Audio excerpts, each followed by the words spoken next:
नमस्कार मित्रांनो, मागच्या 2 रील्समध्ये मी होम लोन कसं लवकरात लवकर संपवता येईल याबद्दलची माहिती दिली होती आणि ज्यांनी कमेंट्स केले होते मी त्यांना लोन पीडीएफ सुद्धा शेअर केली होती. ते माझ्या बुकचंच एक छोटीशी लोन मॅनेजमेंटवरची पीडीएफ होती मी जे तुम्हाला शेअर केलं होतं.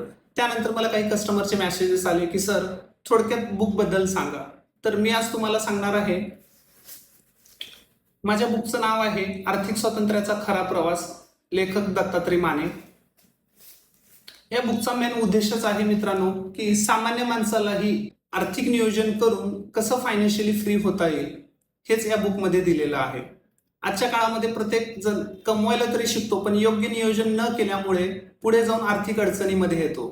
त्यामुळे काय होतंय, प्रत्येक गोष्ट आजकाल इझिली EMI वरती मिळते, त्यामुळे माणूस घेत जातो आणि पुढे हळूहळू हे EMI वाढत जातात आणि मग आर्थिक ताण येत जातो. या बुकमध्ये स्टेप बाय स्टेप गायडन्स दिलेला आहे. आर्थिक स्वातंत्र्य म्हणजे काय, किती पैसे लागते, तुमचा पाया मजबूत असलं पाहिजे, जसं की इमर्जन्सी फंड किती असलं पाहिजे, कुठे ठेवलं पाहिजे, health insurance, term insurance, saving करतेवेळी काय चुका टाळल्या पाहिजे आणि सेव्हिंग इम्प्रूव्हमेंट करण्यासाठी काय केलं पाहिजे, तुमच्यावरती असलेले टोटल कर्ज किती आहे ते कसं फेडायचं त्याचं सुद्धा नियोजन यामध्ये दिलेलं आहे.